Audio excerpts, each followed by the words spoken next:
Guys, तो कैसे हैं आप सब। Welcome to our channel and welcome to a new story. So guys, एक न्यू स्टोरी लेकर हाजिर हुए हैं और मैं उम्मीद करती हूँ कि आपकी ये स्टोरी बहुत ही ज्यादा पसंद आएगी। सो गाइस, असल में ये स्टोरी बहुत ही ज्यादा अमेजिंग होने वाली है। इसमें बेसिकली हमें ये दिखाया जाता है कि ह्यूमन रेस के जितने भी पावरफुल बंदे होते हैं उनमें से 7 क्लैन कंबाइन होकर एक पिल बना लेता है जो कि बहुत ही ज्यादा पावरफुल होता है। लेकिन ये न्यूज बहुत जल्द ही डिफरेंट जगहों पर फैल जाती है और फिर इस पिल को पाने के लिए डिफरेंट जगहों से लोग आ जाते हैं और हमें दिखाते हैं कि ये पिल असल में एक ऑर्डिनरी बंदे को मिल जाती है जो कि एक एकेडमी का डिसिपल होता है। लेकिन सारे लोग उससे बहुत सारा काम भी करवाते हैं और साथ ही साथ उसको बहुत मारते भी है। ये पिल जब उसको मिल जाती है और उसकी बॉडी में चली जाती है तो अब इससे उसकी एक न्यू लाइफ स्टार्ट हो जाती है। तो ये स्टोरी आप बहुत ही एंजॉय करने वाले हैं। तो बिना किसी देरी के इसकी एक्सप्लेनेशन को स्टार्ट करते हैं। तो कहानी की शुरुआत होती है और हमें एक नरेटर वॉइस बताती है कि शिनजो कॉन्टिनेंट पर ह्यूमन हुक्मरानी करते थे और यहाँ पर जितने भी लोग थे उन सब पर रूल ह्यूमंस ही करते थे। लेकिन वक्त के साथ साथ ये ह्यूमंस कमजोर होना स्टार्ट हो गए और जैसे ही वो कमजोर होते गए यहाँ के एलियंस ने इसका फायदा उठाना स्टार्ट कर दिया और ह्यूमंस पर अटैक कर दिया और ह्यूमंस और एलियन के दरमियान एक वार सी छिड़ गई। अब ये वार इतनी लंबी हो गई कि 100 इयर्स तक कंटिन्यू रही। इस वार में ह्यूमन एलियन से नहीं जीत पा रहे थे और इसी के साथ नरेटर वॉइस हमें बताती है कि ह्यूमन के 7 सेजेस ने अपने ब्लड लाइन को कंबाइन किया और एक ऐसा होली पिल बनाया जो कि बहुत ही पावरफुल था और ये होली पिल उन्होंने एक एंशिएंट सेंट को दे दी। अब ये न्यूज इतनी तेजी से फैल गई कि नॉर्थ सी डीमन क्लैन के डीमन लॉर्ड को भी ये मालूम पड़ गया और इसी के साथ वो डीमन लॉर्ड इस पावरफुल पिल को पाने के लिए इस सेंट के पास आ जाता है। अब वो इस सुपर सेंट पिल को पाने के लिए उस सेंट को भी मारना चाह रहा था और उसको डिस्ट्रॉय करना चाहता था ताकि ये पावरफुल पिल उससे मिल जाए। इसी के साथ फिर हमें प्रेजेंट का सीन दिखाते हैं जहाँ पर हमें इस डीमन लॉर्ड को दिखाया जाता है। वो यहाँ पर इस एंशिएंट सेज से कहता है कि एंशिएंट सेज, ये पावरफुल पिल तुम मेरे हवाले कर दो। अगर ये सुपर होली पिल तुम मुझे नहीं दे तो तुम जिस जगह पर मौजूद हो इस एंशिएंट लैंड को मैं डिस्ट्रॉय कर दूंगा। जिस पर तो यहाँ पर ये सेज उससे कहता है कि डीमन लॉर्ड, यहाँ पर अब भी कुछ सेंट मौजूद है तो तुम यहाँ पर इतनी बदमाशी कैसे कर सकते हो और अपनी मनमानी कैसे कर सकते हो। जिस पर तो ये डीमन लॉर्ड उससे कहता है कि अच्छा, यहाँ पर एक सेंट मौजूद है तो फिर मैं उसको मार देता हूँ। इसी के साथ उसने एक ड्रैगन को समन कर लिया था और उससे कहता है कि चलो अब मैं तुम्हें मारने वाला हूँ। और इस डीमन लॉर्ड ने असल में यहाँ पर एक फायर ड्रैगन को समन कर लिया था और इससे वो इस सेंट पर अटैक कर देता है। लेकिन ये सेंट भी कुछ कम पावरफुल नहीं था, उसने बहुत इजीली इस ड्रैगन पर एक अटैक कर दिया था जिसकी वजह से डिफरेंट डायरेक्शन से इस ड्रैगन पर अटैक होता है और आखिर में ये ड्रैगन खत्म हो जाता है। ये देखते हुए अब जैसे ही ये डीमन लॉर्ड ये देखता है बहुत ही ज्यादा हैरान होता है और इसी के साथ उसने अपने एक फायर थंडर अटैक को रेडी कर लिया था। लेकिन इस सेंट ने नेवर फॉलिंग स्टार टेक्निक को एक्टिवेट कर लिया था जिसकी वजह से वो इस डीमन लॉर्ड को बहुत इजीली हरा देता है और फिर आखिर में उससे कहता है कि तुम हार चुके हो तो तुम यहाँ से जा सकते हो। साथ ही साथ ये सेंट उसे ये भी कह देता है कि डीमंस को बिल्कुल भी इजाजत नहीं है एंशिएंट लैंड में आने की, तो तुम यहाँ से चले जाओ, आइंदा कभी भी मत आना। लेकिन यहाँ पर ये डीमन लॉर्ड उससे कहता है कि मैं अब तो जा रहा हूँ लेकिन 3 साल बाद मैं वापस आऊंगा। और ये डीमन लॉर्ड थोड़ा सा जख्मी भी हो गया था और इसी के साथ वो वहाँ से चला जाता है। जैसे ही डीमन लॉर्ड यहाँ से चला जाता है हमें इस सेंट को दिखाता है कि ये सेंट भी बहुत बुरी तरीके से जख्मी हो चुका है और उसके मुंह से तो ब्लड भी निकल रहा है। इसी टाइम पर वो कहता है कि मेरे पास वक्त बहुत कम रह चुका है और इस टाइम पर मेरी किस्मत भी बहुत खराब है, मैं 3000 मार्शल आर्ट तक तो नहीं पहुंच पाऊंगा। और इसी के साथ वो फर्दर कहता है लेकिन 3 साल बाद तो ये डीमन लॉर्ड फिर से अटैक करने वाला है, तो मतलब ये है कि ह्यूमन रेस बहुत ही ज्यादा खतरे में है, मैं जिंदा नहीं रह सकता। लेकिन मेरे पास ये जो पिल है ये बहुत ही ज्यादा पावरफुल है, इस पिल में 7 ब्लड लाइन की पावर्स मौजूद है, तो ये बहुत ही ज्यादा ब्लेस्ड पर्सन होगा जिसको ये पिल मिलेगी। और इस टाइम पर वो अपने गॉड से हेल्प मांगता है और इस पिल को ह्यूमन रियलम में फेंक देता है। नीचे हमें एक बंदे का सीन दिखाते हैं जो कि असल में एक डिसेबल होता है, वो इस टाइम पर सफाई कर रहा था। इस टाइम पर ये डिसेबल सफाई करते हुए कहता है कि इतने दिनों से बादल है, फाइनली अब सूरज निकल चुका है। लेकिन असल में तो ये पिल इसकी तरफ आ रही थी। अब जैसे ये पिल इसकी तरफ आती है इसके साथ टकरा जाती है। जैसे ये डिसेबल इस पिल को उठाता है बहुत हैरानी से इसकी तरफ देखते हुए कहता है कि इसकी स्मेल तो काफी अच्छी है, तो क्या मैं इसे खा सकता हूँ। क्योंकि इस टाइम पर ये डिसेबल बहुत ही ज्यादा भूखा तो उसके पेट से आवाजें भी आ रही थी और वो उसकी तरफ देख ही रहा होता है कि अचानक से ये पिल खुद ही उसके मुंह में चली जाती है। अब जैसे ही वो इस पिल को निगल लेता है उसके बॉडी में बहुत ही ज्यादा पेन होने लगता है, उसकी आईज का कलर भी चेंज हो जाता है और इसके बॉडी से फायर निकलना स्टार्ट हो जाती है। इस डिसेबल का नाम हमें फेंग बताया जाता है और साथ ही साथ वो इस टाइम पर कहता है कि मुझे बहुत अनकंफर्टेबल फील हो रहा है और वो बहुत ही ज्यादा फैन में था। और इसी टाइम पर सीन शिफ्ट हो जाता है, हमें कुछ और डिसेबल का सीन दिखाया जाता है जहाँ पर कुछ डिसेबल सीनियर टियानियों को कांग्रेचुलेशन कह रहे होते हैं। उससे कहते हैं कि आपको इतने फेमस एकेडमी में ट्रेनिंग करने का मौका मिला, ये वाकई में बहुत ही ज्यादा अमेजिंग है। साथ ही साथ यहाँ पर मौजूद दूसरा डिसेबल उस लड़की से भी कहता है कि आपको भी इस एकेडमी में ट्रेनिंग करने का मौका मिला है, तो आप दोनों तो पैदाइशी बिल्कुल जीनियस ही हैं। वापस से फेंग पर शिफ्ट हो जाता है जहाँ पर हमें दिखाता है कि उसके बॉडी से बहुत पावरफुल ऑरा निकल रहा होता है और बहुत ही पावरफुल फायर उसके बॉडी से निकल रही थी। उसके पास में मौजूद जो झाड़ू थी वो भी वहीं पर ही जल जाती है और फिर इसी टाइम पर टाइनी उसे नोट कर लेता और उसके पास आते हुए उससे कहता है कि तुमने कल मार्शल आर्ट की एक सीक्रेट टेक्निक ट्रिक सीखने की कोशिश की थी, तो इसीलिए तो ग्रेट एल्डर ने तुम्हें पनिशमेंट दी है कि तुम्हें इस टेम्पल के सारे फर्श को अब स्वीप करना होगा। और इसी टाइम पर वो उसे मारते हुए कहता है कि अगर तुम मेरे बारे में अच्छे वर्ड्स कहते हो और तुम ये कहते हो कि मैं बहुत अच्छा हूँ और मैं बहुत पावरफुल हूँ, मेरे स्ट्रेंथ के बेस पर मुझे प्रेस करते हो, तो चांसेस बहुत ज्यादा है कि मैं तुम्हें छोड़ सकता हूँ। और वहाँ से हटते हुए से कहता है कि चलो अब तुम ये कह दो कि मेरी स्ट्रेंथ बहुत ज्यादा है और मैं नेचुरली पावरफुल हूँ। जिस पर तो फिंग उसे आंसर करता है कि अगर किसी के पास नेचुरल पावर होती है तो उसके पास ये एबिलिटी भी होनी चाहिए कि वो दूसरों को रिस्पेक्ट दे ले, लेकिन तुम्हारे पास ये एबिलिटी तो बिल्कुल भी नहीं है, तुम दूसरों की रिस्पेक्ट तो बिल्कुल भी नहीं करते। अब ये सुनकर तो यहाँ पर जियानियो को बहुत ही ज्यादा गुस्सा आ जाता है, लेकिन इस टाइम पर वो फिंग से कुछ भी नहीं कहता, बल्कि उसके चमचे आगे बढ़ते हुए यहाँ पर फिंग को बहुत ही ज्यादा मारने लगता है और बहुत मारने पीटने के बाद उसको जमीन पर बिठा देते हैं। और इसी टाइम पर यहाँ पर जियानियो से कहता है कि तुम मेरे सामने झुको और मेरे सामने नील डाउन हो जाओ। और इसी टाइम पर जियानियो यहाँ पर किन फिंग की और भी बेइज्जती करते हुए कहता है कि ये तो हमारे वुजिंग कंट्री के सबसे माइटी जनरल का बेटा है, सिर्फ और सिर्फ एक लौता बेटा, और इसने सिर्फ और सिर्फ 5 साल की उम्र में ही अपने मार्शल वैन को अवेकन कर लिया है। और साथ ही साथ उसकी फैमिली से रिलेटेड बताते हैं कि इसके फादर ने असल में किंग के साथ गद्दारी की थी 10 साल पहले, और इससे पहले किंग फैमिली को बहुत ही ज्यादा इज्जत वाली फैमिली माना जाता था, लेकिन इस गद्दारी के बाद इनके सारे के सारे फैमिली को मार दिया गया और किंग ने ऑर्डर दिया कि इसके फैमिली के सब मेंबर्स को मार दिया जाएगा, लेकिन उसमें सिर्फ और सिर्फ किंग फिंग रह गया। और ये फिंग सिर्फ और सिर्फ इसलिए बच गया क्योंकि उस टाइम पर प्रिंसेस की सगाई थी, तो किंग ने फिंग को जिंदा छोड़ दिया। सेक्ट लीडर इसके सर पर हाथ न रखता तो ये अब तक जिंदा ना होता, क्योंकि ये एक गद्दार का बेटा है और लोग उसे कब के मार चुके होते हैं। और इसी टाइम पर हमें दिखाते हैं कि ये लड़की भी आगे आते हुए यहाँ पर फिंग से कहती है कि तुम तो एक गद्दार के बेटे हो, और इसी टाइम पर वो उससे कहती है कि तुम्हारा इस जियाओ सेक्ट में इतना शो ऑफ करने की क्या जरूरत है, तुमने बहुत बड़ी गलती की है। वो उससे कहती है कि तुम्हें शो ऑफ नहीं करना चाहिए था, तो मैं तुम्हें अपने फादर के बिहाफ पर सजा देती हूँ। और इसी टाइम पर वो यहाँ पर फिंग को मारने वाली थी, लेकिन इससे पहले कि वो उसे मार पाती यहाँ पर फिंग भी उसे रोक लेता है और उसकी टांग को ही पकड़ लेता है, जिस पर तो ये लड़की उससे कहती है कि मुझे जाने दो, मुझे बहुत दर्द हो रहा है। लेकिन यहाँ पर फिंग उसे आंसर करता है कि हमारे दरमियान तो ऐसा कुछ भी नहीं है कि जिससे तुम मुझसे फजूल में ही नफरत करो, मतलब कि तुम मुझे ऐसा ट्रीट क्यों कर रही हो, मैंने तो तुमसे कुछ कहा ही नहीं है। और इसी टाइम पर हमें दिखाते हैं कि यहाँ पर जियानियो से कहता है कि तुम्हारी हिम्मत कैसे हुई यिंगियो को इस तरह से टच करने की। वो उससे कहता है कि तुमने उसे हर्ट भी कर दिया और साथ ही साथ तुम अपने ये गंदे हाथ यहाँ से हटा दो। और इसी टाइम पर यहाँ पर फिंग को एक जोरदार मुक्का दे देता है, जिसकी वजह से तो फिंग बहुत ही ज्यादा दूर गिर जाता है। और इसी टाइम पर वो उससे कहता है कि क्यों ना तुम ऐसा करो कि अगर तुमने मेरे 3 पंचेस को विथस्टैंड कर लिया और अगर तुम मेरे 3 पंचेस को झेल पाए तो मतलब ये होगा कि मैं तुम्हें जाने दूंगा, और ये भी सिर्फ और सिर्फ इसीलिए क्योंकि मैं ग्रेट एल्डर की बहुत ही ज्यादा रिस्पेक्ट करता हूँ, और इसके बाद से तो फिर मैं ऐसा प्रिटेंड करूंगा कि मैंने जैसे तुम्हें देखा ही नहीं है। इसी टाइम पर यहाँ पर यिंगिंग भी कहती है कि मुझे तो ऐसा लगता है कि मेरा एल्डर ब्रदर किंग फिंग को तो बिल्कुल मार ही देगा और वो उसे जान से मार सकता है, और इसके बाद इसके 5 मेरिडियन तो डिस्ट्रॉय ही हो जाएंगे, मतलब यह है कि इसकी कल्टीवेशन खत्म हो जाएगी। जबकि यहाँ पर मौजूद ये दूसरे चेले कहते हैं कि हमें तो बिल्कुल ऐसा लग रहा है कि यहाँ पर फिंग हमारे ब्रदर का सिर्फ एक पंच भी नहीं झेल पाएगा। जबकि दूसरी साइड पर हमें किंग फिंग को दिखाते हैं, उसके पेट में फिर से बहुत ही ज्यादा दर्द होना स्टार्ट हो जाता है और ये सिर्फ और सिर्फ उसी फेल की वजह से हो रहा है। और तभी जियानियो भी कहता है कि हाँ मुझे भी ऐसा लगता है कि ये मेरे एक पंच को भी बर्दाश्त नहीं कर पाएगा। इसी के साथ वो फिंग पर अटैक करने के लिए चला गया था, लेकिन जैसे ही उस पर अटैक करता है हमें दिखाता है कि फिंग उसके पंच को रोकने की कोशिश करता है, और इसी टाइम पर उसके आसपास एक प्रोटेक्टिव शील्ड आ जाती है। उसकी एनर्जी बहुत ही ज्यादा हो गई थी और इसी वजह से यहाँ पर जियानियो बहुत ही दूर जाके गिर जाता है। ये सब देखते हुए तो यहाँ पर मौजूद सारे के सारे लोग बहुत ही ज्यादा हैरान हो जाते हैं और कहते हैं कि क्या फिंग ने जियानियो को इतना दूर फेंक दिया, तो इसकी कल्टीवेशन तो किसी काम की ही नहीं थी, अचानक से ऐसा क्या हो गया और यहाँ पर जियानियो इतना दूर कैसे गिर गया। जबकि इसी टाइम पर फिंग भी अपने मन में यही कह रहा होता है कि हाँ मैंने तो कुछ भी नहीं किया, ये अचानक से इतनी एनर्जी ज्यादा कैसे हो गई। और इसी के साथ जियानियो को तो बहुत ही ज्यादा गुस्सा आ गया था, वापस आते हुए फिंग को बहुत ही ज्यादा मारने पीटने लग गया था। और यहाँ पर फिंग से कहता है कि मुझे मारने के लिए तुमने आखिरकार किसके साथ डील किया हुआ है। तभी हमें दिखाता है कि यहाँ पर एक लड़की आ जाती है जिसका नाम हमें ये लिंगर बताया जाता है, और जैसे ही इस लड़की को यहाँ पर मौजूद ये दूसरे डिसिपल नोट करते हैं उसे रिस्पेक्ट दे देते हैं। ये लड़की आते साथ ही जियानियो से कहती है कि उसे जाने दो, तुम उसे बुली क्यों कर रहे हो। जिस टाइम पर तो जियानियो उससे कहता है कि मैं उसको बुली नहीं कर रहा, असल में इसने मुझे तंग किया है तो इसलिए मैं इसे सबक सिखा रहा हूँ। किसी भी ऐसे बंदे को सबक सिखाना तो बिल्कुल नॉर्मल ही बात है जो कि दूसरों को तंग करता हो। जिस टाइम पर तो यहाँ पर फिंग इस लड़की से कहता है कि नहीं मैंने इससे कुछ भी नहीं कहा, यह मुझे ऐसे फजूल में ही बुली कर रहा है। लिंगर जियानियो से कहती है कि अभी के अभी और इसी टाइम पर इसको छोड़ दो। जिस पर अब जियानियो उससे कहता है कि तुम हर वक्त इसे प्रोटेक्ट क्यों करते रहते हो और तुम इसे क्यों बचाते रहते हो। साथ ही साथ वो उसे ये भी बता देता है कि एल्डर ने इसे सजा दी थी और उसको काम पे लगाया हुआ था कि ये जगह साफ करनी है, लेकिन ये बहुत लेजीनेस दिखा रहा था इसीलिए मैं इसे पनिश कर रहा हूँ। और ये बात यहाँ पर मौजूद हर किसी ने नोट कर ली है। साथ ही साथ वो यहाँ पर मौजूद इन दूसरे लोगों से कहता है कि कुछ तो कहो ना इससे रिलेटेड। और यहाँ पर ये और बंदे भी कहते हैं कि हाँ हमने नोट किया कि ये बहुत ही ज्यादा लेजी था। इस टाइम पर तो फिर ये लड़की इन सबसे कहती है कि तुम लोगों को क्या लगता है कि तुम मुझसे कुछ भी कहोगे और मैं इस सब का यकीन कर लूंगी, मुझे तुम्हारी बातों पर यकीन नहीं आ रहा। जबकि दूसरे साइड पर पिंग भी उससे कहता है कि ये लोग मुझे ऐसे ही बुली कर रहे हैं, प्लीज सिस्टर मुझे बचा लो। लेकिन यहाँ पर मौजूद टियान्यू तो नहीं मानने वाला था और इसी टाइम पर यहाँ पर ये लड़की अपने स्वॉर्ड को निकाल लेती है। अब जैसे वो यहाँ पर गुस्सा होती है, यहाँ पर मौजूद ये दूसरे डिसेबल कहते हैं कि सीनियर सिस्टर गुस्सा हो गई है और यहाँ पर तो उसके टक्कर का कोई भी नहीं है। इसी टाइम पर तो वो सब लोग भाग जाते हैं। टियान्यू जैसे ही नोट करते हैं कि उसके सारे के सारे लोग तो यहाँ से भाग चुके हैं, उसके पास कोई चांस नहीं रहता और इसी टाइम पर यहाँ पर पिंग को दूर फेंक देता है। टियान्यू एक फायर बॉल अटैक उस पर कर देता है जो कि डायरेक्टली उसको हिट कर गया था और इसी टाइम पर यहाँ पर लिंगर को भी गुस्सा आ जाता है और वो एक स्लैश अटैक लगा देती है जो कि बिल्कुल टियान्यू के करीब से ही होके गुजर जाती है। और इसी टाइम पर वो उससे कहता है, लिंगर क्या तुम पागल हो चुकी हो? तुम अपने एक फेलो डिसेबल पर अटैक कर रही हो और मुझे मार रही हो। जिस टाइम पर तो लिंगर उससे कहती है कि तुमने भी तो इस पर अटैक कर दिया और इसी टाइम पर वो अपने एक दूसरा अटैक रेडी कर लेती है और यहाँ पर टियान्यू की तरफ पॉइंट कर देती है, जिसकी वजह से टियान्यू बहुत ही ज्यादा दूर गिर जाता है। और तभी उसके पास वो लड़की आते हुए कहती है कि एल्डर ब्रदर क्या आप ठीक है? टियान्यू को तो बहुत गुस्सा आ गया था, लेकिन वो लिंगर को कुछ भी नहीं कह सकता था क्योंकि लिंगर यहाँ पर उससे बहुत ज्यादा पावरफुल है। तो वो यहाँ से जाते हुए उससे कहता है कि लिंगर मैं तुम्हारे साथ देख लूंगा और वो ऐसे चला जाता है। जबकि दूसरी साइड पर लिंगर पिंग के पास आते हुए उससे कहती है क्या तुम ठीक हो? जिस पर वो उससे कहता है कि तुम्हारा बहुत शुक्रिया मुझे बचाने के लिए। साथ ही साथ वो उससे ये भी बता देता है कि इंजरीज जो तुम देख रही हो ये बहुत माइनर ही इंजरीज है, बहुत जल्द ही ठीक हो जाएगी। और तभी यहाँ पर लिंगर उसे एक पिल देते हुए उससे कहती है कि ये गोल्डन मेडिसिन है जो कि एल्डर ने मुझे दी है, अगर तुम इसे यूज करते हो तो इससे तुम्हारी इंजरीज और भी जल्दी ठीक हो जाएगी। और इसी टाइम पर यहाँ पर पिंग लिंगर को कांग्रेचुलेशन भी कहता है कि टियान दाओयान में तुम्हें एक जगह मिल गई है, प्लेस मिल चुकी है, तो इसके लिए कांग्रेचुलेशन। और इसी टाइम पर लिंगर उससे कहती है कि ये टियान्यू मुझे अच्छा बंदा नहीं लग रहा और उसका कैरेक्टर भी ठीक नहीं है, तो आइंदा से तुमने उससे बहुत फासले में रहना है और उसके करीब नहीं जाना। इसी के साथ फिर सीन शिफ्ट हो जाता है। नेक्स्ट सीन में हमें दिखाता है कि पेंग कहीं जा रहा होता है और इसी टाइम पर फिर से टियान्यू उसके सामने आ जाता है, साथ ही साथ उसके साथ अपने बंदे भी थे। तो पेंग उससे कहता है कि अच्छे कुत्ते दूसरे का रास्ता नहीं काटते, तो तुमने मेरा रास्ता क्यों काट लिया? इसी टाइम पर तो टियान्यू उससे कहता है कि लिंगर तुम्हें सपोर्ट कर रही है और वो तुम्हारी हेल्प कर रही है, तो पहले तो तुम मुझे ये बताओ कि तुमने आखिर उसे ऐसा क्या फेवर कर दिया है कि वो तुम्हें सपोर्ट कर रही है? और असल में तो तुम एक लूजर हो, इसके बावजूद भी वो तुम्हें सपोर्ट कर रही है। इसने तुमने जरूर से उसे कुछ ना कुछ तो फेवर दिया होगा, वरना वो फजूल में तुम जैसे लूजर की हेल्प क्यों करती हो, तुम्हें सपोर्ट क्यों करती? इसी टाइम पर तो फेंग को बहुत ही ज्यादा गुस्सा आ जाता है और तभी टियान्यू उससे कहता है कि मैंने बिल्कुल ठीक बात कही है, मैंने एक बात कर दी और वो भी बहुत काम की है। और तभी यहाँ पर हंसते हुए कहता है कि लिंगर को एक लूजर से कैसे प्यार हो सकता है? वो तुमसे कैसे प्यार कर सकती हो? तुम तो एक लूजर हो, तुमने जरूर से किसी न किसी शेमफुल तरीके का यूज किया होगा। और इसी टाइम पर तो यहाँ पर फेंग को बहुत ही ज्यादा गुस्सा आया हुआ था और टियान्यू फेंग को और चिढ़ाने के लिए कहता है कि आफ्टर ऑल तुम एक गद्दार के बेटे हो। जबकि यहाँ पर मौजूद कुछ दूसरे लोग कहते हैं कि हमें ऐसा नहीं लगता कि इस फीस ऑफ ट्रेश के साथ कोई ना कोई स्किल भी होगा। फेंग को तो वैसे भी गुस्सा आया हुआ था और इसी के साथ फिर यहाँ पर टियान्यू पर अटैक के लिए चला जाता है, लेकिन टियान्यू तो बहुत इजीली उसके इस अटैक को अपने हाथ से ही रोक देता है। उसके साथ उससे कहता है कि तुम्हें गुस्सा आया हुआ है तो क्या इस टाइम पर तुम यंगर को बुला के लाओगी? वैसे भी इस टाइम पर तो वो यहाँ पर नहीं है, तो तुम किसको बुला के लाओगे? वो यहाँ पर नहीं आ सकती, तुम्हें नहीं बचा सकती, तो मतलब ये है कि तुमने यहाँ पर अब मार खानी होगी। साथ ही साथ वो उससे ये भी कह देता है कि तुम यही चाहते हो ना कि मुझे मार दो, तुम मुझे मारना चाहते हो तो चलो मारो। और इस टाइम पर जब फेंग उस पर अटैक कर रहा था, यहाँ पर टियान्यू उसको बहुत ही ज्यादा इजीली डॉज कर रहा था और फेंग अब तक एक भी पंच टियान्यू को नहीं दे पाया था। और फिर टियान्यू की अटैक से फेंग बहुत ही ज्यादा दूर गिर जाता है और इसी के साथ उससे कहता है कि हाँ मैं जानता हूँ कि तुम मुझे मारने की कोशिश तो कर रहे हो और तुम ये चाहते हो कि मुझे मार दो, लेकिन तुम मुझे मार नहीं सकते। जबकि दूसरी साइड पर हमें दिखाता है कि फेंग टियान्यू के अटैक के बाद भी बहुत जल्दी उठ जाता है, जिस पर तो यहाँ पर मौजूद कुछ डिसेबल हैरान होते हुए कहते हैं कि इसने सीनियर ब्रदर की मार काट ली, इसके बावजूद भी ये उठ गया। और इसी टाइम पर यहाँ पर फेंग टियान्यू से कहता है कि अगर आज मैं तुम्हें हरा देता हूँ तो मतलब ये है कि तुमने मुझे फिर टियान दाओयान में जगह देनी होगी। जिस पर तो यहाँ पर टियान्यू उससे कहता है कि मतलब ये है कि तुम आज मरना चाहते हो। और इसी टाइम पर वो अपनी एनर्जी को एक्टिवेट कर लेता है। जिस टाइम पर वो अपनी एनर्जी को एक्टिवेट करता है, बिल्कुल इसी टाइम पर वो ब्रेक थ्रू भी कर लेता है। और यहाँ पर मौजूद सब लोग कहते हैं कि सीनियर ब्रदर ने तो फाउंडेशन बिल्डिंग के 9 स्टेज का ब्रेक थ्रू कर लिया है। और इसी टाइम पर बहुत ज्यादा प्रेशर भी रिलीज हो रहा था और इसी के साथ वो यहाँ पर फेंग पर अटैक करने के लिए चला जाता है, लेकिन जैसे ही वो फेंग पर अटैक करता है, फेंग बहुत इजीली टियान्यू को बहुत ही ज्यादा दूर गिरा देता है। इस पर तो यहाँ पर मौजूद सब लोग बहुत ही हैरान हो जाते हैं कि ये कैसे पॉसिबल हो सकता है। जबकि दूसरी साइड पर टियान्यू को और भी गुस्सा आ जाता है और फिर वो लगातार फेंग पर अटैक करता जाता है, लेकिन फेंग बहुत इजीली उसके सारे के सारे अटैक को डॉज कर रहा था, जिस पर तो टियान्यू पहले ही नर्वस था और भी ज्यादा नर्वस हो जाता है। और इस टाइम पर टियान्यू यहाँ पर फेंग से बहुत ही ज्यादा मार खा रहा था, उसको बहुत ज्यादा पीटता है बहुत अच्छे से, जिस पर तो मौजूद यहाँ पर सारे के सारे लोग बहुत ही ज्यादा हैरान हो जाते हैं और कहते हैं कि क्या ये कैसे पॉसिबल हो सकता है? सीनियर ब्रदर ने तो इतनी ज्यादा मार खा ली, मतलब यह है कि फेंग ने फिजिकल कल्टीवेशन का रास्ता अपना लिया है और वो फिजिकल ट्रेनिंग करता है। जबकि यहाँ पर मुझे ये लड़की भी कहती है कि मैंने ये एक्सपेक्ट नहीं किया था कि ये फिजिकल कल्टीवेशन वाला रास्ता अपना लेगा, क्योंकि इसके मेरिडियन खराब हो चुके हैं, तो मुझे नहीं लगता था कि ये फिजिकल ट्रेनिंग करेगा। यहाँ पर फिर फेंग भी कहते हैं कि मैंने इतनी हार्ड ट्रेनिंग की और मैंने फिजिकल ट्रेनिंग की है, जिसकी वजह से मैं बहुत ज्यादा पावरफुल हो चुका हूँ। मैं मैं तुम्हारे बुलीनेस को इग्नोर कर रहा था, लेकिन तुम तो हद से बढ़ रहे थे और तुम मुझे हर टाइम बुली करते हो, हर टाइम बातें सुनाते रहते हो, मारते पीटते रहते हो। तो मैं तुम्हें बता रहा हूँ कि मैं भी तुम्हें मार सकता हूँ। और इसी के साथ वो फर्दर कहता है कि मैं तो अपने कल्टीवेशन को छुपा रहा था, लेकिन मेरे हाथ तक तो ये सब ठीक था, मैं इसको छुपा सकता था, लेकिन बीच में तुमने फिर सीनियर सिस्टर लिंगर को ला दिया, जो कि तुमने बहुत ही गलत काम किया है। वो उससे कहता है कि तुम इतने इररिस्पेक्टेबल पर्सन हो और किसी की भी रिस्पेक्ट नहीं करती, अच्छी बात नहीं है। तो अगर तुम्हारी शादी टियान डाओयान में हो जाती है तो ये तो बहुत ही ज्यादा बुरी बात है ना, इसलिए तो मैंने तुमसे कहा कि तुम वो पोजीशन मुझे दे दो। और इस टाइम पर फिंग ने टियानियो को नेक से पकड़ लिया था। तो जैसे कि मैंने बताया था, अब टियान डाओयान मेरा हो गया और इसी के साथ वो उसको नीचे फेंक देता है। इस टाइम पर तो यहाँ पर टियानियो को बहुत ही ज्यादा गुस्सा भी आ गया, तो उससे कहता है कि मैं तुम्हें जान से मार दूंगा। पर नेक्स्ट सीन में हमें दिखाता है कि यहाँ पर फिंग शॉवर ले रहा था और इसी टाइम पर उसकी सिस्टर आ जाती है। उससे पूछते है कि तुम क्या कर रहे हो। उसे आंसर करता है कि मैं यहाँ पर शॉवर ले रहा हूँ और यहाँ पर उसकी सिस्टर उसके लिए फेवरेट फ्राइड चिकन लेके आई थी। जैसे ही फिंग को मालूम पड़ता है कि सिस्टर तो फ्राइड चिकन लेके आई है, बहुत खुश होते हुए कहता है कि ये तो मेरा फेवरेट है। और इसी टाइम पर ये बैठ जाते हैं। सिस्टर उससे पूछती है कि मैंने उसके बाद सुन लिया था कि टियानियो का तुम्हारे साथ बेम्बू फॉरेस्ट में सामना हुआ था और उसने तुम्हारा रास्ता रोक लिया था, लेकिन साथ ही साथ मैंने ये न्यूज भी सुन ली कि उसने अपनी क्वालिफिकेशन गवा दी। इस पर तो फिंग उसे आंसर करता है कि हाँ, वो डिजर्व नहीं करता कि वो टियान डाओयान मेरा है, क्योंकि वो बहुत ही ज्यादा लोगों को बुली करता है, किसी की भी रिस्पेक्ट नहीं करता। इसी के साथ सिस्टर उससे दूसरा क्वेश्चन करती है कि तुमने फिजिकल ट्रेनिंग कब स्टार्ट की थी, मुझे तो इसके बारे में मालूम ही नहीं था। जिस पर फिंग उसे आंसर करता है कि मैंने 5 साल पहले ही ये ट्रेनिंग स्टार्ट कर ली। अब सिस्टर उससे एक दूसरा क्वेश्चन करती है, क्या तुमने ये रिवेंज के लिए स्टार्ट की है। जिस पर तो फिंग आंसर करता है कि मेरे किन फैमिली के 130 मेंबर्स को ऐसे फजूल में ही मार दिया गया, तो मैं उनकी मौत को बिल्कुल ही फजूल में जाने नहीं दूंगा। साथ ही साथ वो यहाँ पर ये भी कहता है कि अगर मुझे टियान डाओयान में एंट्री मिल जाती है तो इसका मतलब ये होगा कि मैं अपने कल्टीवेशन को बहुत स्पीड के साथ बढ़ा पाऊंगा और मैं पावरफुल बन जाऊंगा, तो ये मेरे लिए एक अच्छी बात होगी। इससे मैं अपने फैमिली मेंबर का आसानी से बदला ले सकता हूँ, क्योंकि मेरी किन फैमिली के साथ बहुत ही ज्यादा बेइंसाफी की गई है। जिस पर तो यहाँ पर लिंगर उससे कहती है, लेकिन ये फिजिकल ट्रेनिंग वाला बात बहुत ही ज्यादा डिफिकल्ट है और इससे लोगों को बहुत ही ज्यादा तकलीफ पहुंचती है। साथ ही साथ इसमें पावरफुल होने के चांसेस भी बहुत ही ज्यादा डिफिकल्ट होते हैं और बहुत कम होते हैं। 10th लेवल फाउंडेशन इसकी लिमिट है और इससे आगे तो कोई बढ़ ही नहीं सकता। जिस पर तो फिंग अप उसे आंसर करता है, लेकिन बेकार रहने से तो ये अच्छा है कि मैं एक डिफिकल्ट रास्ते को अपना लूं और पावरफुल बन जाऊं। जिस पर अब लिंगर भी उसे मोटिवेट करते हुए कहती है कि कुछ लोग यहाँ पर ऐसे भी है जो कि फिजिकल ट्रेनिंग की वजह से ही सेंट बन पाए हैं, तो हाँ, अगर वो लोग ये कर सकते हैं तो मतलब ये है कि तुम भी कुछ कर सकते हो। और ये काम ज्यादातर एंशिएंट टाइम में हुआ है, कुछ लोग फिजिकल ट्रेनिंग की वजह से ही फिर सेंट बन पाए थे। इसी के साथ लिंगर उसे फर्दर कहती है, लेकिन अगर तुम गिव अप नहीं करते तो मैं तुम पर भरोसा करती हूँ और मेरा बिलीफ है कि तुम ये सब कर पाओगे और ये सब अचीव भी कर लोगे। जिस पर यहाँ पर अब फिंग भी उसे आंसर करता है कि हाँ, मैं पावरफुल बनूंगा और जिन लोगों से भी मैं नफरत करता हूँ उस सबसे मैं अपना बदला लूंगा। और इस टाइम पर फिर यहाँ पर लिंगर उसे फर्दर कहती है कि टियानियो को तो तुमने हरा दिया है, साथ ही उसने अपनी पोजीशन भी तुम्हें ऑफर कर दी है, लेकिन मैं उसको बहुत अच्छे से जानती हूँ, वो बहुत ही ज्यादा डीट है, वो अपनी बात को मानने से इनकार करेगा। जिस पर तो अब फिंग उसे आंसर करता है कि नहीं, अपनी बात मनवाने का तरीका अब मुझे आता है और मैं उससे अपनी बात मनवा ही लूंगा। इसी के साथ सीन शिफ्ट हो जाता है। हमें दिखाता है कि अब फिंग कल्टीवेशन कर रहा है और साथ ही साथ ये भी सोच रहा है कि वो जो चीज भी थी जो कि मेरे बॉडी के अंदर चली गई है वो बहुत ही ज्यादा पावरफुल है और इसकी पावरफुल एनर्जी मुझे फील हो रही है, लेकिन मैं जानता नहीं हूँ कि असल में ये चीज है क्या, वरना मैं तो अपने स्ट्रेंथ से टियानियो को हरा ही नहीं सकता। और इसी के साथ हमें दिखाते हैं कि उसके कॉन्शियसनेस में वही बंदा आ जाता है जिसने ये पिल ह्यूमन विलियम में गिराई थी, जिसको देखकर तो फिंग कहता है कि क्या एक ह्यूमन सेंट, ये तो एक ह्यूमन सेंट है। और तभी यहाँ पर ये ह्यूमन सेंट फिंग से पूछता है कि ताओ से रिलेटेड तुम क्या जानते हो। जिस पर तो फिंग बहुत हैरान होते हुए उससे पूछता है, क्या तुम मुझसे पूछ रहे हो। इस पर तो ये सेंट फिंग को बताता है कि इस दुनिया में हर चीज ताओ से मिलकर बनी है, तो अगर तुम इससे रिलेटेड कुछ भी नहीं जानते तो मतलब ये है कि तुम 3000 ग्रेट टाउस में एंटर नहीं कर पाओगे। और असल में तो ये बिल्कुल एक डिफरेंट लाइनेज है और इसके बगैर तो तुम ह्यूमैनिटी की हेल्प बिल्कुल भी नहीं कर सकते। जिस पर तो फिंग बहुत हैरान होते हुए कहता है कि क्या ह्यूमैनिटी की हेल्प। पर तो सेना उसे आंसर करता है कि हाँ, ह्यूमैनिटी की हेल्प करने के लिए तुम्हें होंगमेन तक पहुंचना पड़ेगा। अब ये सारी की सारी बातें तो फिंग रिपीट करते हुए कहता है कि क्या, और वो बहुत हैरान हो गया था। इस पर ये सेंट उससे कहता है कि असल में तुम्हें चूज किया गया है और तुम द चूजन वन हो और फ्यूचर में ह्यूमैनिटी सिर्फ और सिर्फ तुम्हारे हाथों में होगी और ह्यूमन रेस को तुमने ही बचाना होगा। ह्यूमन रेस को बचाने के लिए तुमने बहुत ही ज्यादा पावरफुल बनना होगा और पावरफुल बनने के लिए तुमने पेन बर्दाश्त करनी होगी। और इसी के साथ हमें दिखाता है कि बहुत सारे फ्लेम फिंग की बॉडी पर गिरना स्टार्ट हो जाती है और यहाँ पर ये सेंट उससे कहता है कि इस सारे फ्लेम को तुमने एब्जॉर्ब करना होगा। और असल में ये फ्लेम्स फिंग की बॉडी में एब्जॉर्ब हो भी रही थी और उसे बहुत तकलीफ हो रही थी इससे। जिस टाइम पर ये सारी फ्लेम उसकी बॉडी में एब्जॉर्ब हो जाती है उसी टाइम पर उसकी कल्टीवेशन भी कंप्लीट हो जाती है और उसकी बॉडी पर डिफरेंट पैटर्न्स बन जाते हैं। और इसी के साथ वो उठते हुए एक टेबल के पास आ जाते हैं, उस पर अपनी एनर्जी का यूज करने लगता है, जिससे तो ये टेबल बिल्कुल रॉक बन चुकी थी। और इसी टाइम पर यहाँ पर फिंग कहता है कि मैंने सिर्फ और सिर्फ एक रात फायर में गुजार ली और इससे तो मेरी फिजिकल कल्टीवेशन 7 लेवल से बढ़कर 10th लेवल तक पहुंच चुकी है। ये वाकई में बहुत ही ज्यादा अमेजिंग है। और इसी के साथ फिर सीन शिफ्ट हो जाता है, हमें सुबह का सीन दिखाते हैं जहाँ पर बहुत सारे डिसेबल कल्टीवेशन कर रहे थे और कुछ डिसेबल तो ये भी डिस्कस कर रहे थे कि फिंग ने अपने लिए फिजिकल कल्टीवेशन का रास्ता चुन लिया है जो कि असल में सबसे हार्ड कल्टीवेशन होती है। जिस पर तो यहाँ पर ये दूसरा बंदा उससे पूछता है कि मैंने सुना है कि उसने सीनियर को भी हरा दिया और सीनियर ने उससे मार खा ली थी। जिस पर ये दूसरा डिसेबल उसे आंसर करता है कि हाँ उस टाइम पर तो उसने उसे हरा दिया था, लेकिन मुझे यकीन है कि अगर senior brother golden elixir core तक पहुंच जाता है और अपने लिए गोल्डन एलेक्सर बना लेता है तो फिर वो फिंग को बहुत ही इजीली हरा सकता है, क्योंकि इससे हमारे सीनियर की पावर 100 टाइम बढ़ जाएगी और फिर वो उसे नहीं हरा पाएगा। मतलब कि वो फिंग हमारे सीनियर टियानियो का फिर सामना नहीं कर पाएगा। जिस पर वो दूसरा डिसेबल फिर से उसे आंसर करता है, लेकिन फॉर द टाइम बिंग उसने तो बहुत सारी मार खा ही ली है। इस टाइम पर तो टियानियो सारी की सारी बातें सुन रहा था और कहता है कि मुझे ये सब सहना पड़ेगा और फिंग तुम मेरा इंतजार करना, मैं इसका बदला तुमसे जरूर ही लूंगा। साथ ही साथ वो अपने मन में ये भी कह देता है कि फिंग तुम मुझे कोई भी मौका मत प्रोवाइड करना वरना मैं तुम्हें छोड़ने वाला नहीं हूँ। इस टाइम पर वो गुस्सा दिखा ही रहा था कि इसी टाइम पर दिखाते हैं कि फिंग भी यहाँ पर आ जाता है। तो यहाँ पर मौजूद सारे के सारे डिसेबल बहुत हैरान होते हुए कहते हैं कि फिंग तो पिछले 10 सालों से इस हाल में नहीं आया, तो अचानक से वो आज यहाँ पर कैसे आ गया, क्योंकि वो तो हॉल में आता ही नहीं है। जिस पर वो दूसरा डिसेबल उसे आंसर करता है कि हाँ मैं पिछले 5 सालों से यहाँ पर हूँ और मैंने कभी भी इसको हॉल में एंटर होते हुए नहीं देखा। ये बात सुनकर तो टियानियो भी बहुत ही ज्यादा हैरान था और कहता है कि क्या फिंग यहाँ पर आ चुका है। साथ ही साथ फिंग तो बहुत मजे से और बहुत स्टाइल से अंदर आ रहा था। साथ ही साथ यहाँ पर मौजूद कुछ और डिसेबल कहते हैं कि इसके 5 मेरिडियन को डिस्ट्रॉय कर दिया गया है, जिसकी वजह से ये तो ना प्रैक्टिस कर सकता है ना ही कल्टीवेशन कर सकता है। और इसी टाइम पर फिर तो टियानियो बहुत गुस्सा होते हुए यहाँ पर मौजूद सारे डिसेबल से कहता है कि मेन हॉल में शोर करना बिल्कुल भी अलो नहीं है। और इसी टाइम पर वो फिंग से कहता है कि तुम यहाँ पर क्यों आए हो, तुम यहाँ पर क्या कर रहे हो। उससे कहता है कि तुम यहाँ से बाहर जा सकते हो। जिस पर तो फिंग बहुत मजे से ही लिंगर के साथ आके बैठ जाता है। टियानियो उसके करीब आते उससे कहता है कि मैंने तुमसे क्या कहा, क्या तुमने नहीं सुना, तुम्हें यहाँ पर नहीं बैठना, तुम्हें इजाजत किसने दी है कि तुम यहाँ पर आ सकते हो, यहाँ पर बैठ सकते हो। इस पर फिंग से आंसर करता है कि मैं भी इस सेक्ट का डिसेबल हूँ, तो तुम होते कौन हो मुझसे ये कहने वाले कि मैं कहाँ पर बैठ सकता हूँ, कहाँ पर जा सकता हूँ, कहाँ पर नहीं जा सकता। टियानियो से आंसर करता है क्योंकि मैं तुम्हारा सीनियर ब्रदर हूँ, साथ ही साथ तुम किसी काम के नहीं हो, बिल्कुल वेस्ट हो, तो तुम्हारा यहाँ पर आना बिल्कुल भी अलो नहीं है। जिस पर फिंग बिल्कुल उसे इग्नोर ही कर रहा था और इस टाइम पर टियानियो को बहुत गुस्सा आ जाता है। वो यहाँ पर फिंग पर अटैक करने वाला था, लेकिन इससे पहले को फिंग पर अटैक कर पाता, फिंग तो बहुत इजीली टियानियो को बहुत दूर गिरा देता है और वो भी सिर्फ और सिर्फ एक पंच में। और ये सब देखकर तो यहाँ पर मौजूद सारे डिसेबल बहुत हैरान हो गए थे। और बिल्कुल इसी टाइम पर हमें दिखाते हैं कि कुछ एल्डर्स भी यहाँ पर आ जाते हैं जो कि इनकी लड़ाई को रुकवाते हुए कहते हैं कि ये तुम लोग क्या कर रहे हो। जिस पर तो फिर आगे बढ़ते हुए इनसे कहता है कि मैं फिजिकल ट्रेनिंग करने के लिए आया हूँ, यहाँ पर लाइब्रेरी से कुछ टेक्निक्स मुझे चाहिए है, लेकिन यहाँ पर टियानियो मुझे छोड़ ही नहीं रहा। इस पर तो एल्डर्स फिंग को इजाजत दे देते हैं कि हाँ तुम लाइब्रेरी जा सकते हो। इस टाइम पर टियानियो को बहुत ही ज्यादा गुस्सा आया हुआ था और यहाँ पर फिंग की तरफ देखते हुए कहता है कि फिंग तुम मेरा इंतजार करना, मुझे अगर एक भी अपॉर्चुनिटी मिल गई ना तो मैं तुम्हें जान से मारने वाला हूँ। साथ ही साथ कुछ एल्डर्स तो बहुत ही ज्यादा हैरान भी हो गए थे कि इस डिसेबल को तो हमने फर्स्ट टाइम देखा है। और इसी के साथ फिंग को इजाजत मिल जाती है और वो लाइब्रेरी की तरफ चलना स्टार्ट कर देता है। इस टाइम पर वो कहता है कि जियाओ सेक्ट एक लो सेक्ट है, तो इसमें इतने ज्यादा टेक्निक्स नहीं होंगे फिजिकल ट्रेनिंग से रिलेटेड, और मुझे कुछ ऐसे खास टेक्निक नहीं मिलेंगे जिससे मैं अपनी फिजिकल कल्टीवेशन को इनहांस कर सकूं। लेकिन फिर भी मैं जहाँ पर जाने वाला हूँ वो जगह बहुत खामोश है, तो मैं वहाँ पर कल्टीवेशन कर सकता हूँ। और जैसे वो यहाँ पर आता है डिफरेंट बुक्स को देखता है तो कहता है कि बिल्कुल जैसे मैंने एक्सपेक्ट किया था और जैसे मैंने सोचा था, यहाँ पर फिजिकल कल्टीवेशन से रिलेटेड मुझे कोई भी बुक नहीं मिल रही। और फिर लास्ट में उसे एक बुक मिल जाती है जो कि उसकी इंटरेस्ट की थी, और ये एक ऐसी टेक्निक थी जो कि असल में फिंग को चाहिए थी। और वो कहता है कि ये तो burning flame and hidden golden elixir की टेक्निक है, तो ये मुझे चाहिए है। इस टाइम पर उसे अपने कल्टीवेशन वाला सीन भी याद आता है और वो अपने मन में कहता है कि हाँ ये बिल्कुल उसी से रिलेटेड है। और इसी के साथ फिर वो यहाँ पर अपनी कल्टीवेशन के लिए बैठ जाता है। अब जैसे ही इस टाइम पर वो कल्टीवेशन करता है, यहाँ पर बहुत ज्यादा एनर्जी फ्लो करना स्टार्ट कर लेती है और वो अपने मन में कहता है मेरी एनर्जी डबल हो गई है और बहुत ज्यादा पावरफुल हो गई है। और जैसे ही वो आंखें खोलता है उसे दिखाई देता है कि यहाँ पर फिर से वो सेंट मौजूद है। जैसे ही वो सेंट को नोट करता है वो उसको रिस्पेक्ट दे देता है और इसी टाइम पर फिर उसने अपनी कल्टीवेशन अपनी प्रैक्टिस करना स्टार्ट कर लिया था। और इसी के साथ सीन शिफ्ट हो जाता है, हमें कल सुबह का सीन दिखाते हैं जहाँ पर हमें हॉल का सीन ही दिखाया जाता है। बहुत सारे डिसेबल बैठे हुए थे, अपनी कल्टीवेशन कर रहे थे और तभी यहाँ पर फिर से एक डिसेबल दूसरे से कहता है कि तुम्हारे ख्याल में क्या फिंग आज आएगा। जिस पर तो दूसरे से आंसर करता है कि नहीं मुझे ऐसा नहीं लगता, क्योंकि ग्रेट एल्डर और सीनियर ब्रदर उसे पसंद नहीं करते, तो मुझे ऐसा लगता है कि वो नहीं आएगा, वो इनसे डरता है, शायद से ना आ पाए। जिस पर तो पहले वाला डिसेबल उसे बताता है कि वैसे सीनियर ब्रदर ने फ्री में 2 बार बहुत ही ज्यादा मार खा ली है और इतनी मार खा ली है कि मुझे ऐसा लगता है कि वो फिंग से कभी भी लड़ाई जीत नहीं पाएगा। और ये सारी बातें टियानियो यहाँ पर मौजूद सुन रहा था, उसे बहुत गुस्सा भी आ रहा था और इसी टाइम पर उनसे कहता है कि ऐसी बात बिल्कुल भी नहीं है कि मैं उसे हरा नहीं सकता। बात असल में ये है कि मैं उसका सीनियर ब्रदर हूँ और मुझे ऐसा लगता है कि मुझे सिर्फ और सिर्फ एक चांस तो उसे दे देना चाहिए। और इस टाइम पर लिंगर भी यहाँ पर मौजूद थी और जैसे वो ये बात सुनती है यहाँ पर टियानियो से कहती है कि तुम तो इतने एरोगेंट हो,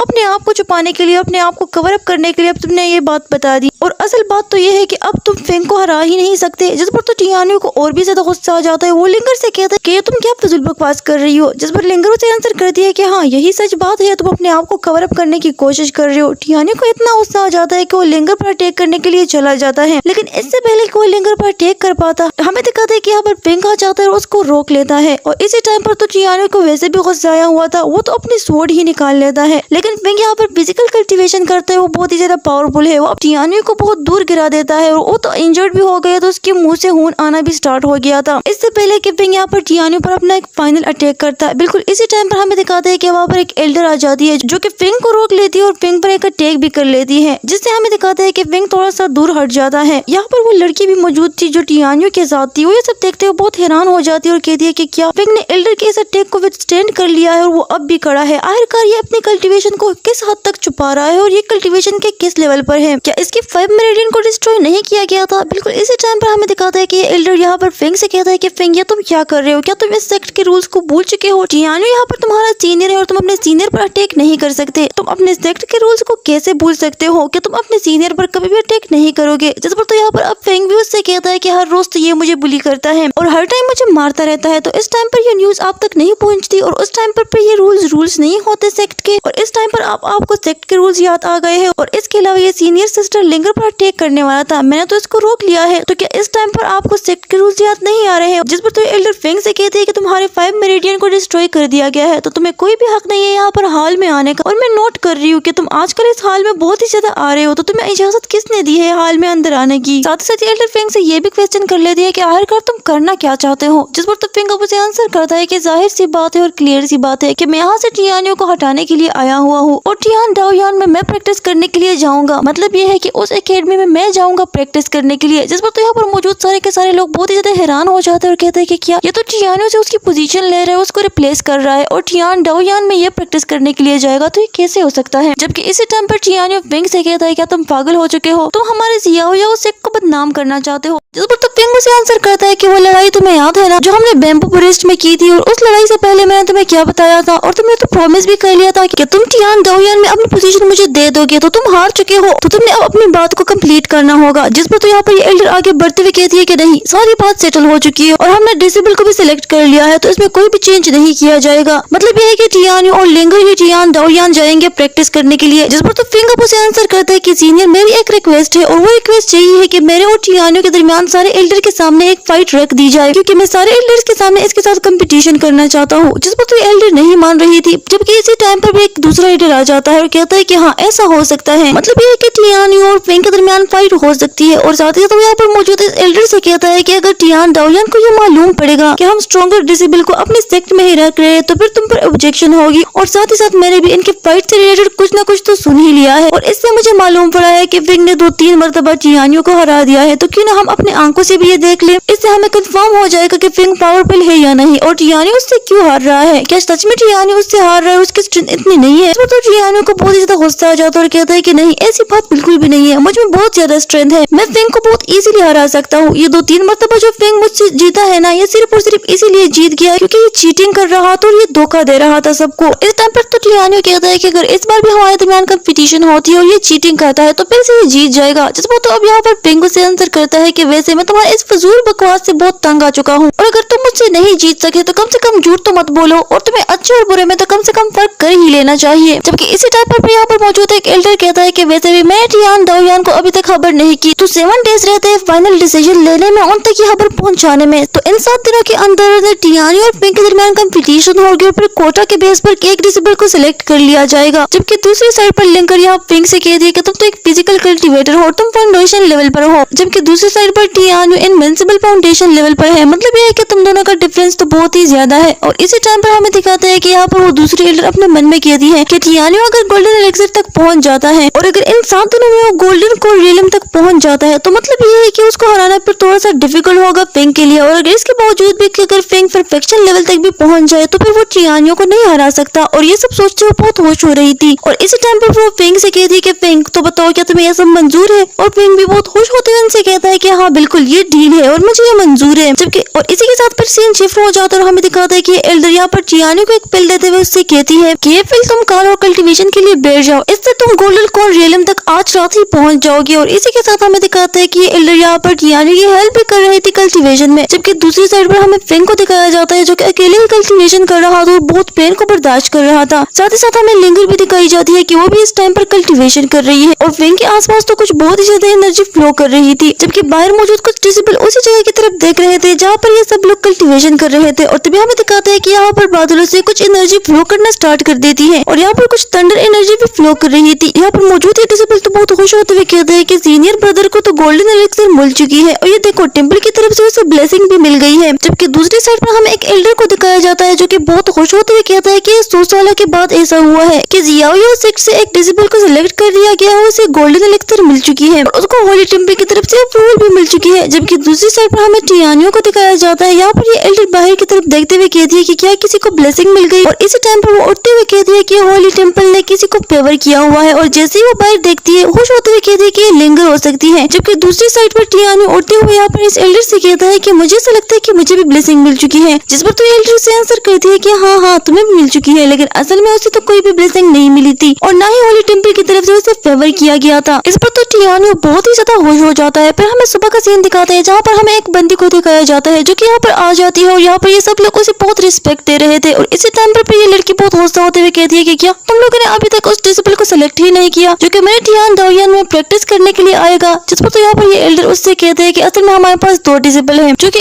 इक्वली स्ट्रेंथ के हैं और इक्वली स्ट्रॉन्ग है, तो हमने ये डिसाइड किया है कि उन दोनों के दरमियान कंपटीशन होगी और वो भी आपके सामने, तो जो जीत जाएगा फिर वो टियान दाओयान में प्रैक्टिस के लिए जाएगा। तो आप इस कंपटीशन को देखकर इस कंपटीशन को एंजॉय करें। और इसी के साथ फिर हमें दिखाता है कि कंपटीशन स्टार्ट भी हो जाती है। हमें दिखाता है कि टियानो तो यहाँ पर आ चुका है और बहुत खुश होते हुए कहता है कि मैं बहुत जल्दी फिंग को हरा दूंगा। जबकि यहाँ पर मौजूद सारे के सारे ऑडियंस बिल्कुल उसी को ही सपोर्ट कर रहे हैं तो कहते हैं कि हाँ टियानो बहुत जल्दी फिंग को हरा देगा, कि फिंग तो किसी काम का नहीं है, वो तो बिल्कुल ट्रेश ही है। और इसी टाइम पर हमें दिखाता है कि फिंग भी आ जाता है और फिर वो टियानो से कहता है कि बहुत जल्द ही मैं तुम्हें मारने वाला हूँ। जबकि टियानो भी उससे कहता है कि तुम मरने के लिए खुद ही आ गए हो। और इस टाइम पर हमें दिखाता है कि टियानो अपनी एनर्जी को एक्टिवेट करते हुए फिंग पर अटैक के लिए चला जाता है। लेकिन सबसे हैरानी वाली बात तो यही थी कि फिंग जैसे ही यहाँ पर टियानो पर अटैक करता है उसको सिर्फ और सिर्फ एक मूव में ही हरा देता है, उसको वहीं पर ही गिरा देता है। और ये सब देखकर तो यहाँ पर मौजूद जितने भी लोग थे बिल्कुल ही हैरान हो चुके थे, साथ ही साथ एल्डर भी बहुत ही हैरान हो गए थे। इसने सिर्फ एक मूव में ही उसे हरा दिया और उसका काम खत्म कर दिया, आखिरकार कैसे पॉसिबल हो सकता है। जबकि इसी टाइम पर फिंग कहता है कि टियान दाओयान में प्रैक्टिस करने की जगह सिर्फ और सिर्फ मेरी है और वहाँ पर प्रैक्टिस के लिए मैं जाऊंगा। जबकि दूसरी साइड पर हमें इस एल्डर को दिखाया जाता है जो कि बहुत गुस्सा होते हुए कहती है कि नहीं तुम टियान दाओयान में प्रैक्टिस करने के लिए बिल्कुल भी क्वालिफाइड नहीं हो, तुम वहाँ पर प्रैक्टिस के लिए बिल्कुल भी नहीं जाओगे। साथ ही साथ यहाँ पर फर्दर कहती है कि ये कोटा टियानो का ही है। जिस पर तो फिंग आप उसे आंसर करता है कि तुम रिग्रेटेड फील कर रही हो कि तुमने हमारी कंपटीशन क्यों करवा दी। और तो एल्डर भी अब उससे कहती है कि अगर मैं रिग्रेटेड फील कर भी रही हूँ तो इससे तुम्हें क्या। साथ ही साथ वो उसे ये भी बता देती है कि टियानो ने गोल्डन एलिक्सर स्टेज का ब्रेक थ्रू कर लिया है, जबकि तुम्हारे मार्शल आर्ट तो ब्रोकन है, तुम तो कुछ भी नहीं कर सकते, सिर्फ पीस ऑफ ट्रेश हो, तो तुम्हारी क्या क्वालिफिकेशन है कि तुम अपने आप को उसके साथ कंपेयर कर रहे हो। इस एल्डर की इस बात पर तो अब फिंग उसे आंसर करता है कि कुछ तो शर्म करो। अब ये बात सुनकर तो ये ग्रेट एल्डर बहुत ही ज्यादा गुस्सा हो जाती है और यहाँ पर फिंग पर अटैक करते हुए कहती है कि जो शख्स भी ग्रेट एल्डर की बेइज्जती करेगा तो उसको जान से मार दिया जाएगा। लेकिन इससे पहले कि वो इस पर अटैक कर पाती है हमें दिखाया जाता है कि यहाँ पर एक सेक्ट लीडर आ जाता है जो कि जैसे ही यहाँ पर आता है कहता है कि ये शोर कैसी है। जिस पर तो यहाँ पर मौजूद जितने भी लोग थे वो जल्दी से खड़े हो गए तो उसको रिस्पेक्ट देने लग गए थे। और इसी टाइम पर ये सेक्ट मास्टर यहाँ पर इस ग्रेट एल्डर से कहता है कि क्या हुआ है ग्रेट एल्डर। साथ ही साथ ये ग्रेट एल्डर तो यहाँ पर अपने मन में कहती है कि सेक्ट मास्टर तो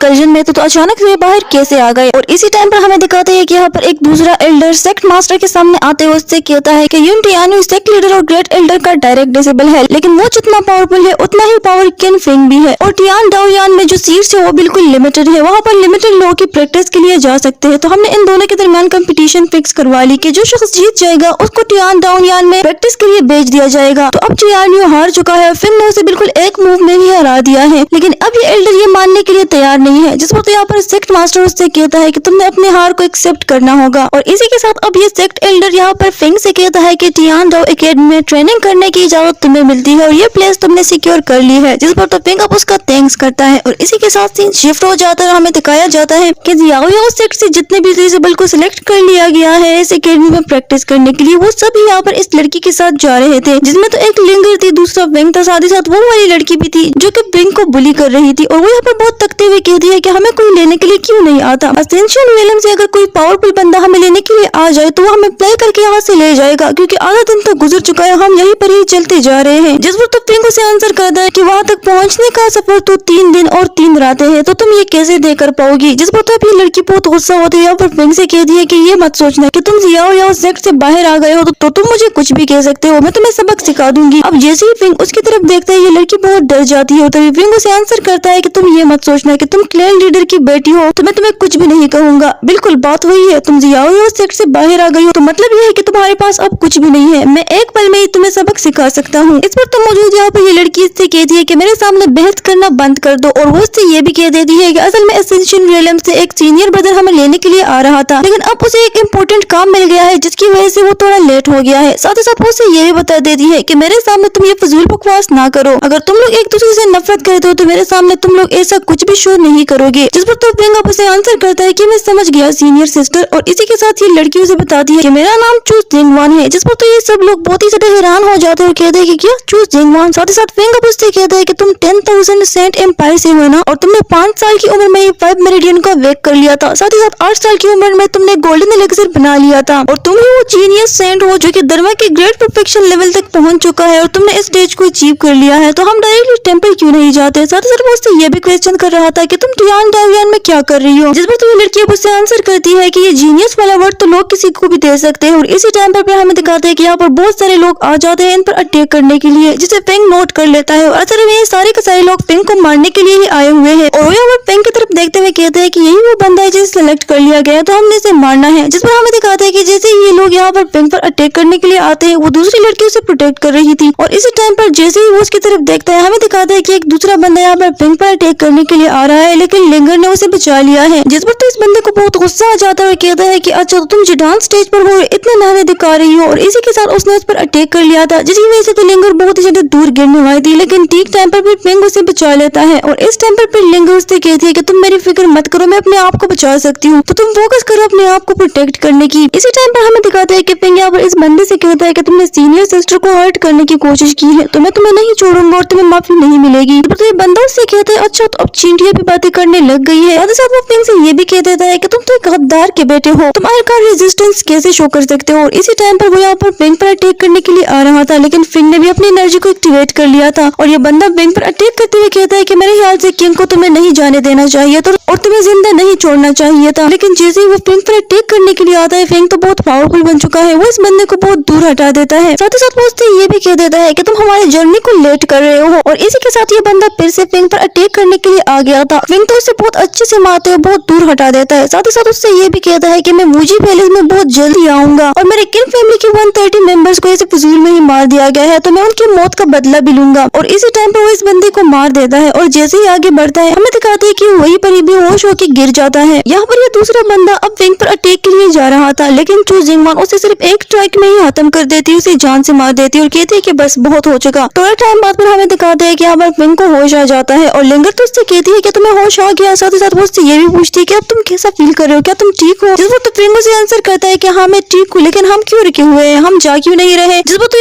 पर तो ये दूसरी लड़की अब उससे कहती है कि ये सब तो तुम्हारी वजह से हुआ है, हम ऑलरेडी इतने लेट थे और तुम्हारी वजह से अब और भी लेट हो गए हैं। इसी टाइम पर हमें दिखाते हैं कि चू जिंगवान उससे कहती है कि अब तुम जा के चुके हो तो क्यों ना हम अपनी जर्नी को स्टार्ट कर ले। और तभी यहाँ पर एक दूसरा बंदा आ जाता है, जिस पर तो चू जिंगवान कहती है कि हाँ सीनियर आ गया है जो कि हमें यहाँ से फ्लाई करके ले जाएगा। और हमें दिखाते हैं कि ये बंदा आते हुए यहाँ पर चू जिंगवान से कहता है कि साउदर्न रीजन में एक बहुत बड़ा मॉन्स्टर आ गया, उस सिचुएशन को कंट्रोल करना डिफिकल्ट हो रहा है, तो तुमने वहाँ पर जाना होगा, हमें उस मॉन्स्टर को मारना है। जिस पर तो वो उससे कहती है कि हाँ ठीक है मैं वहाँ पर पहले चली जाती हूँ, लेकिन हमने इनडिसेबल को टियान डाओयान पहुंच जाना होगा। जिस पर वो उससे कहता है कि ठीक है ये काम मेरा है। और इसी टाइम पर हमें दिखाते हैं कि चू जिंगवान एक तिलिस्मान का यूज कर लेती है, जो कि असल में एक टेलीपोर्टेशन तिलिस्मान था, जिसे देखकर तो पेंग बहुत हैरान हो जाता है, अपने मन में कहता है कि इसके पास टेलीपोर्टेशन तिलिस्मान था लेकिन ये इसका यूज नहीं कर रही थी। और इसी के साथ फिर हमें दिखाते हैं कि ये दूसरा सीनियर इनको फ्लाई करते हुए यहाँ से लेके जा रहा था। साथ ही साथ जैसे ये लोग एक जगह पर पहुंच जाते हैं, ये सीनियर उससे कहता है कि तुम लोगों ने अब नीचे जाना होगा, और फिर तुम लोग पर्सन इंचार्ज उससे मिल लो और यहाँ से नीचे जाने का काम अब तुम्हारा ही है। मतलब ये है कि ये सीनियर इनको नीचे फेंकने वाला है और इसी के साथ हमें दिखाता है कि ये सब नीचे गिरना स्टार्ट कर देते हैं। बिल्कुल इसी टाइम पर हमें दिखाते हैं कि यहाँ पर नीचे एक लड़की लेटी हुई थी और हमें दिखाते हैं कि फिंग तो बिल्कुल उसके ऊपर ही गिर रहा है, लेकिन ये लड़की प्रोटेक्टिव शील्ड से अपने आप को बचा लेती है और तभी यहाँ पर फिंग उससे सॉरी करते हुए कहता है कि सॉरी मुझे माफ कर दो, लेकिन ये लड़की तो उसे बहुत दूर ही हटा देती है और उससे कहती है कि बदतमीज ये तुम क्या कर रहे हो। जिस पर फिंग अब उसे आंसर करता है, अपने आप को एक्सप्लेन करते हुए कहता है कि मैं तो आसमान से गिरा हूँ, तो मैंने खुद जानबूझकर नहीं किया है, बल्कि मैं मिस्टेकनली यहाँ पर आ गया हूँ। तो हो सकता है कि हमारी डेस्टिनी में था इस तरह से मिलना। तो ये लड़की उससे कहती है कि तुम प्रिंसेस के साथ किस टाइम से बातें कर रहे हो, तुम कितने बदतमीज हो, तुम जरूर से कुछ बैड इंटेंशन से आए हो, मुझे नुकसान पहुंचाने की कोशिश कर रहे हो, तो तुम्हारे इस दिन के लिए तुम्हें माफ नहीं किया जाएगा। अब जैसे ही यहाँ पर पिंग ये बात सुनता है, कहता है कि क्या तुम किंग की बेटी हो, और इसी टाइम पर वो उसकी तरफ घूरने लग गया था। तो ये प्रिंसेस बहुत डर जाती है और इसी टाइम पर हमें दिखाते हैं कि यहाँ पर एक दूसरी लड़की भी आ जाती है जो कि प्रिंसेस ये से कहती है कि तुम बहुत ही ज्यादा लेजी हो और तुम बहुत लेजीनेस शो कर रही हो। इसी टाइम पर ये प्रिंसेस यहाँ पर पिंग से कहती है कि किसी के सामने तुम कुछ भी मत कहना, क्योंकि अगर तुम कुछ कहते हो तो ये तुम्हें जान से ही मार देगी। और वो उससे रिलेटेड और भी इन्फॉर्मेशन देते हुए कहती है कि इसका नाम चिंग है और ये मेरी एक सिस्टर है। अब जैसे यहाँ पर पिंग ये बात सुनता है, उसे अपने पास की कुछ मेमोरीज याद आती है जिस टाइम पर वो बच्चा था और किंग ने उससे कहा था कि तुम तो बहुत ही ज्यादा टैलेंटेड हो, ह्यूमन ने तुम्हें सेलेक्ट किया है, तुमने 5 साल की उम्र में अपने 5 मेरिडियन को अवेकन कर लिया है, तो क्यों ना तुम मेरे सन इन लॉ बन जाओ और जैसे ही तुम्हारी एज आएगी तो चिंग से तुम्हारी शादी कर ली जाएगी। फिंग तो उसकी तरफ देखते हुए अपने मन में कहता है कि मुझे तो यकीन ही नहीं आ रहा, कितने साल हो गए इस सब को बीते हुए। और इसी टाइम पर यहाँ पर प्रिंसेस चिंग प्रिंसेस यी से कहती है कि तुम ये क्या कर रही हो, तुम तो यहाँ पर कोर्ट यार्ड में आराम कर रही हो और तुम प्रैक्टिस नहीं कर रही, ये अच्छी बात नहीं है। तुम अपने रॉयल फैमिली को इस तरह से शो करोगी, ये अच्छी बात नहीं है, तुम्हें प्रैक्टिस करनी चाहिए। जबकि इसी टाइम पर यहाँ पर मौजूद ये दूसरा बंदा फिंग की तरफ देखते हुए कहता है कि तुम्हारी हिम्मत कैसे हुई इस कोर्ट यार्ड में आने की। तो जो बंदा भी यहाँ पर इस कोर्ट यार्ड में आता है तो उसके टांगों को तोड़ दिया जाता है, तो मतलब ये है कि तुम्हारे टांगे तोड़ने का टाइम आ चुका है। जिस पर तो फिंग अब उससे कहता है कि मैं तो टियान डाओयान में हूँ और मैंने सुना है कि यहाँ पर बहुत ज्यादा टैलेंटेड लोग होते हैं, लेकिन टैलेंटेड लोगों के अलावा कुछ और लोग भी होते हैं, तो क्यों ना हम फाइट करें। और इसी टाइम पर इन दोनों के दरमियान फाइट स्टार्ट हो गई थी और फिंग ने बहुत इजीली उस दूसरे बंदे को हरा दिया था। जिस पर तो दूसरा बंदा उससे कहता है कि तुम मुझे जानते नहीं हो, जिस पर तो अब फिंग उससे कहता है कि मुझे तुम्हारे बारे में जानना भी नहीं है। और इसी टाइम पर ये बंदा उससे कहता है कि मेरा नाम वांग यू है और मैं चिंगाई के एम्पायर के ग्रेट जनरल का बेटा हूँ। ये बात सुनकर तो फिंग अब उससे कहता है कि मैंने जितना सुना है टियान डाओयान स्पिरिचुअल प्रैक्टिस के लिए एक बहुत ही अच्छी जगह है जहाँ पर स्पिरिचुअल प्रैक्टिस की जाती है और कोई भी अपनी पावर को शो नहीं करता। तो मेरा तो तुम्हारे साथ कुछ काम था ही नहीं, तुम ही थे जिसने मुझे रोका था, तो मैं यहाँ से जा रहा हूँ। इसी के साथ वो यहाँ से जाने लग गया था। जबकि इसी टाइम पर हमें प्रिंसेस चिंग को दिखाते हैं जो कि उसको रोकते हुए उससे कहता है कि तुम आखिरकार हो कौन। जिस पर फिंग उसे आंसर करता है कि मेरा नाम किन फिंग है और मैं सियाओ याओ सेक्ट से हूँ। और इसी टाइम पर हमें तो प्रिंसेस यी को दिखाते हैं। वो ये सब देखते हुए तो फिंग से बहुत ही ज्यादा इम्प्रेस हो गई थी और इसी के साथ ये एपिसोड भी खत्म हो जाता है। तो गाइस अगर आपको इसका नेक्स्ट एपिसोड चाहिए तो कमेंट सेक्शन में जरूर बता दे और वीडियो को लाइक करना और अपने दोस्तों के साथ शेयर करना तो बिल्कुल भी मत भूले। Thank you so much for watching the video.